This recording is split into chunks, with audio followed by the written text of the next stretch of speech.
Hello, everybody. Welcome to a special breaking news edition here at Post Wrestling and Wrestlenomics. I am John Pollock, joined by Brandon Thurston, because the Wall Street Journal has just dropped their latest report on Vince McMahon, and a lot more to dive into. I thought that this was very significant, what was reported earlier today.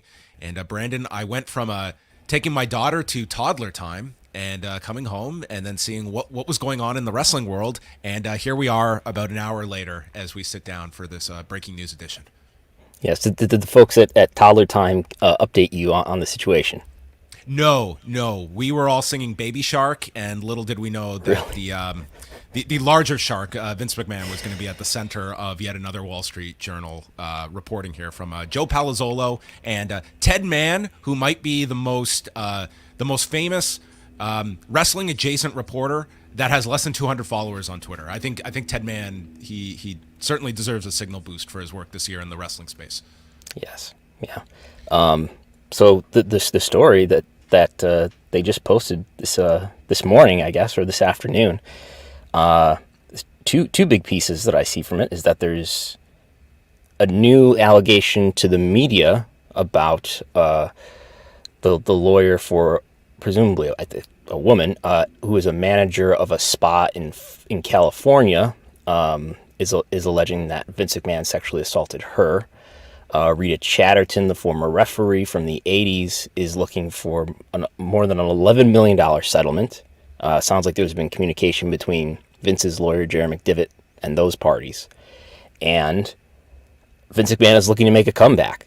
He thinks that that he got bad advice from people close to him, is the wording used in the journal, and that if he thinks now, if he would have just tried to get past it, this all would have blown over, which sounds more like the Vince McMahon that I thought I was familiar with. In fact, I'm just saying to someone, I'm kind of surprised that he resigned in the first place, which is something I've said over the last few months. I was surprised that he would ever back down from allegations and controversy.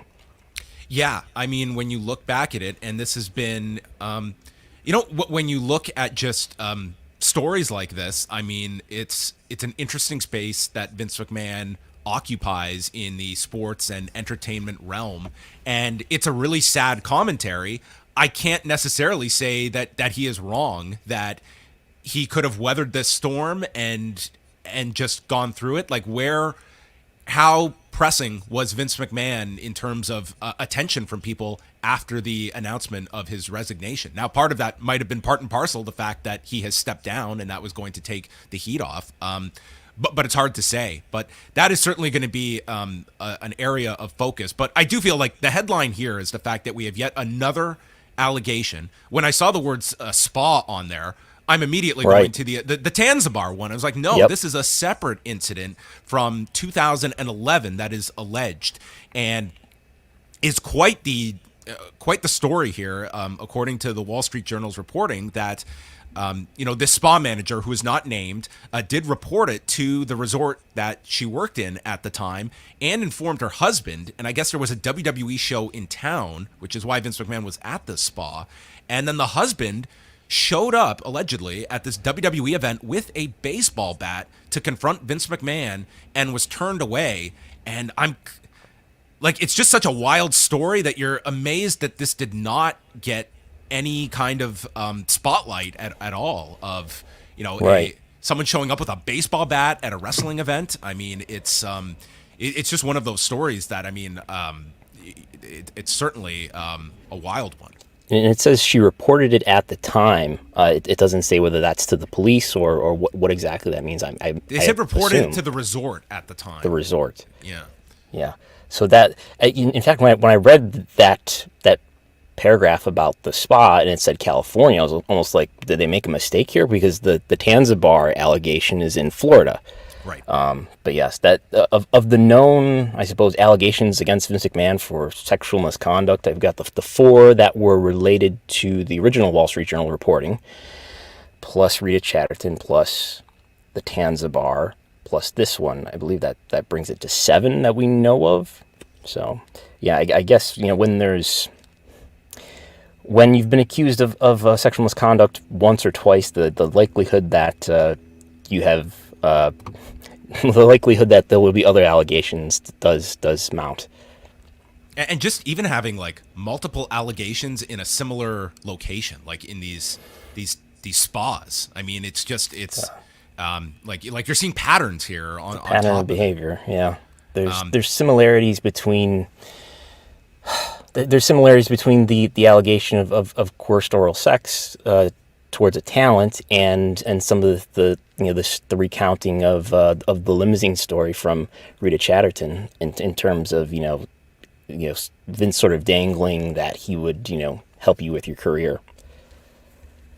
Also brought up in this is, of course, Rita Chatterton that we have discussed, and she had come forward in 1992 after her parents had passed away, and shared the story of an alleged rape that took place in July of 1986, and years later, a lawsuit was filed by the McMahons against Chatterton, Geraldo Rivera, their production partners, and David Schultz, who is not named in this Wall Street Journal report, but is the wrestler that is being referred to here, for civil conspiracy, where the McMahons believed that the defendants performed numerous tortious acts with the intent of inflicting severe emotional distress upon the plaintiffs, and defended why they stopped using Chatterton as due to performance-related issues, and alleged that Schultz contacted Chatterton to fabricate a story that McMahon had raped her, and Chatterton conspired with Schultz, with the two making a recording. The suit claimed that Chatterton's representatives demanded $5 million and in turn would waive the right to speak out on the allegations,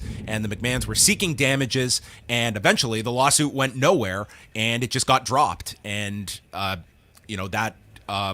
WWE side, or at least Jerry McDivot's side, was stating that they were getting ready for the steroid trial and they had to put all of their resources towards there, but never pursued that. But that was brought up again in the Wall Street Journal report and it sounds like just a defiance by McMahon that he is unwilling to pay these two what they are seeking, the $11.75 million for Chatterton and an unnamed amount that obviously this woman in California is seeking as well.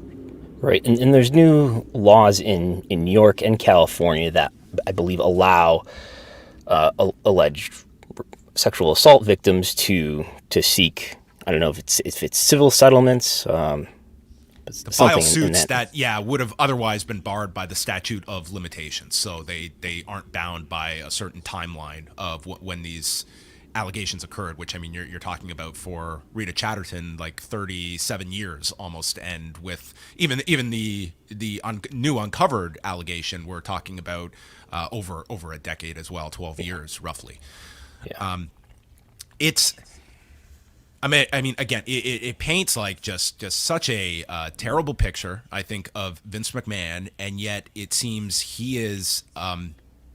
What really does jump out here, beyond just the new allegation and more potential settlements that could be necessary, is the fact that he believes he is Teflon through all of this and wants to stage a comeback to WWE, which would be, our first indication of a power play involving your largest shareholder with the current board of directors and new management of this company, instead of just everybody is moving on and we're going to be overly respectful to the Vince McMahon legacy and he's going to quietly move on. Like, this would suggest the opposite, Brandon, of some kind of power play involving Vince McMahon, who, despite not holding a title, is still your largest shareholder in the company and does have power in this company. He has the majority of the votes. See, he has about one third of all the shares. But WWE was started with preferred stock, which gives each one of his votes 10 times voting power versus common stock. Stephanie has some of this stock, but she has a far smaller percentage of it. He owns about 80% of the votes. So it leaves a lot of speculation. I've got many messages out to many lawyers this afternoon asking what their thoughts are on how feasible it would be for Vince to come back. There's a shareholders meeting usually every April. I guess he could appoint a new board that would re-elect him as CEO, assuming the board won't. And I think if Vince came back, it would be especially if he came back at the next board meeting, let's say, he would be, it would be at great PR cost, I would think. Maybe at shareholder cost. Shareholders seem to be pretty happy with how things are going without Vince McMahon, and that's definitely a narrative that WWE itself has helped put out there. But if he did come back, I would think it would be at great PR cost ahead of WWE having to make new TV deals sometime next year. I think it would be the worst time imaginable to try and put, like, you just read this report and we're going to install this guy as the front-facing executive of our company as we are going into the biggest negotiations of the company's history. I guess maybe it could happen, but it would be at great cost, and it would be Vince regaining control. Well, he has control in a sense, but regaining the CEO seat with a company that's very much weakened. There's comments that Stephanie made on the last earnings call, and comments that Stephanie made at the Wells Fargo talk about how they had what's the word they like to use, a pause in their advertiser sales. Apparently because of this controversy, of this story that was reported on throughout the summer. But I think it raises a lot of questions, too, about just what happened this past summer that led to Vince McMahon deciding that he would resign, which is a surprise to me. And I think it needs to be all thought about in the context of Triple H losing power late 2020, late 2021, not being in control of NXT. I know his health issue coincided with that. But he was clearly, he lost some power before then, and Stephanie taking her leave of absence last May, and then coming back as interim CEO and eventually co-CEO, and then in the context of the report from Business Insider that said that Vince pushed her out because weren't performing well. I've got to think that Vince is looking on and seeing, that WWE seems to be doing okay without him and wants to be back in that spot. I think it's worth noting, too, that Vince is, at least financially, doing very well. I mean, WWE has, it's up about 12% since July 22nd, since he resigned. He's gone from, on paper, his market value of the stock that he holds has gone from being worth about $1.9 billion to about $2.1 billion. He's still getting dividend payments. Presumably, he still has 28.7 million shares, which means he gets about every quarter, he gets about $3.4 million in dividend payments. So he's still making a lot of money. Another thing to think about here is that, well, WWE's probably not going to sell then if this is how he feels. Why would you relinquish your stock if, the entryway into you, supposedly coming back is your stock? So I would not expect WWE to be sold anytime soon because he's the one who would have to approve of any sale. Do you look at this this report today? Does it change any of your opinion on how the board of directors probe is viewed? Like, it was, hey, we did our due diligence. Did you look at that investigation as more so a probe of finances? Are there any outstanding, like, dollars and cents here that are unaccounted for, versus here's yet another allegation that comes through that without this reporting would have gone unchecked? They said that they were going to investigate not just that part, but the company culture also. But there were no additional disclosures about what exactly the board found, other than the details about the payments. So we have no information to answer that question with. There hasn't been any media reporting to say, hey, employees and talent have been briefed on such and such and how the culture was this, and we need to make it something else. I've heard nothing about that. Nobody's reported anything about that I know of. So who's to say? I don't know. What do you look at in terms of this particular report, and do you feel that the focus kind of the larger media entities out there will focus more so on, like, the unavoidable palace intrigue that is involved in this paragraph about McMahon's comeback plans versus the allegations? Like, I can certainly see a lot of people focusing more heavily on, this power grab by Vince McMahon versus, the uncovering of yet another allegation, and it seems like there is always this kind of balancing act of what gets the attention versus what is kind of at the heart of this report. Yeah, it's what's the bigger story, that Vince sexually assaulted allegedly another person that we know of, or that he just wants to get back in power? I mean, the two things seem kind of intertwined to me. Is that this is a person who, if the allegations are true, has been on a series, and who knows what this may just be the tip of the iceberg in terms of transgressions that Vince McMahon has been a part of throughout the decades, in that this is a person who possibly, just on a series of events, uses his power to get what he wants and exploit people if he has to. And he's very used to having that power. And we've sort of joked or speculated about what is Vince McMahon doing in the last few months, 6 months or so, since he's not been the CEO of this company. When the story on him is that he's constantly working and doesn't want to do anything but work. And he's very unused to having this world where people are constantly moving around him to serve him and please him. And it's got to be, uncomfortable for him to not be in that position of having that power. Mm-hmm. I don't read anything into this, but it like just the sheer coincidence that, since Vince McMahon, the announcement was made in July, he has pretty much not been acknowledged on WWE programming. And it was very brief last night, but in this retrospective on Tribute to the Troops, it was putting Vince McMahon on television and very much presenting him in a leadership role of addressing the troops when they had gone over to Iraq.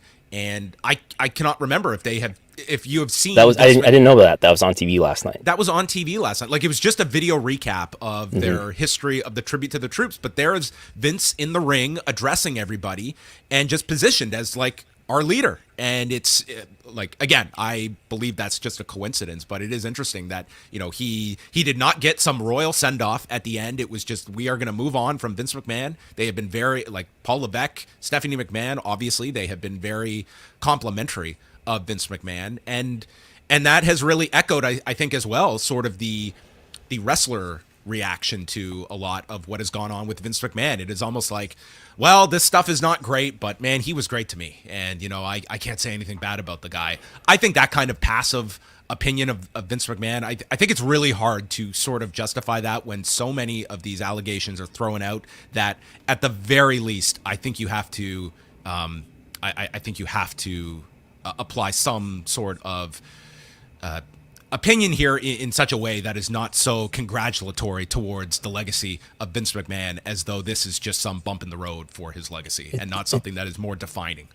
It seems like something especially, peculiar to the wrestling business, right? Where you would look past moral issues, even when it involves rape and sexual assault, sort of look past that and to try to have the conversation without that being a part of it. And it's just allegations, even though there's a mounting number of them.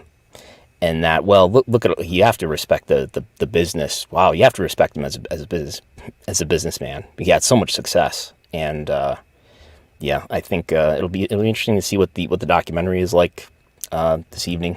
I don't really know what to expect, but maybe that will be a chance for the public to see a different story than they sometimes see in various interviews with people who are still involved in the wrestling business. And I think maybe part of that motivation, and I think a lot of that motivation for protecting the opinion of Vince, I've called the last kayfabe, is that the pretending that Vince was still competent at his job creatively, and I guess now far beyond that, was not someone necessarily worthy of moral criticism.